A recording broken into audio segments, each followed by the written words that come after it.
വിശുദ്ധ സോട്ടർ മാർപ്പാപ്പയായിരുന്ന അനിസെറ്റൂസിന് ശേഷം പാപ്പായായി അഭിഷിക്തനായത് വിശുദ്ധ സോട്ടറാണ്. യേശുവിലുള്ള തങ്ങളുടെ ആഴമായ വിശ്വാസം നിമിത്തം ഖനികളിലെ കഠിന ജോലികൾക്കായി അയക്കപ്പെട്ട ചില ഗ്രീക്കുകാരോട് വിശുദ്ധൻ കാണിച്ച ആഴമായ ദയയുടെ കാര്യത്തിലാണ് വിശുദ്ധൻ പ്രത്യേകം ശ്രദ്ധിക്കപ്പെടുന്നത്. വിശുദ്ധ പത്രോസിന്റെ സിംഹാസനത്തിലേക്ക് അദ്ദേഹം അവരോധിതനായതിനു ശേഷം വിശുദ്ധ വസ്ത്രങ്ങളിൽ സ്പർശിക്കുന്നതും ദേവാലയത്തിലേക്ക് ധൂപക്കുറ്റികൾ വഹിക്കുന്നതിനുള്ള കന്യകമാരുടെ സ്വാതന്ത്ര്യത്തെയും വിശുദ്ധൻ വിലക്കി.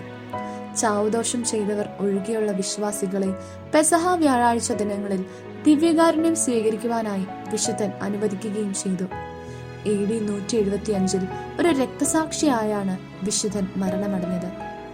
വിശുദ്ധ കായിയൂസ് 283 മുതൽ 296 വരെ പാപ്പായായിരുന്ന വിശുദ്ധ കായിയൂസ് ഡയോക്ലീഷ്യൻ ചക്രവർത്തിയുമായി കുടുംബപരമായി ബന്ധമുള്ളയാളായിരുന്നു.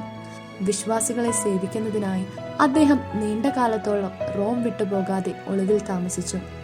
സാധാരണയായി ശവക്കല്ലറകളിലാണ് വിശുദ്ധൻ ഒളിച്ചു താമസിച്ചിരുന്നത്.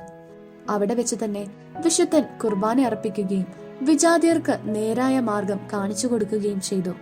മെത്രാനായി തിരഞ്ഞെടുക്കപ്പെടുന്നതിന് മുൻപായി ഒരാൾ സഭാദൗത്യത്തിന്റെ പടികളായ porter, exorcist, acolyte, sub deacon, deacon, പുരോഹിതൻ എന്നീ പടികൾ കടന്നിരിക്കണമെന്ന് ഔദ്യോഗിക ഉത്തരവ് പുറപ്പെടുവിച്ചത് വിശുദ്ധ കായിയൂസ് പാപ്പയാണ്. ഒരു സ്വാഭാവിക മരണമായിരുന്നു വിശുദ്ധ കായിയൂസ് പാപ്പായുടേത്. ഏപ്രിൽ 22 കാലിസ്റ്റസിന്റെ ശവക്കല്ലറയിലാണ് പാപ്പായെ അടക്കിയത്.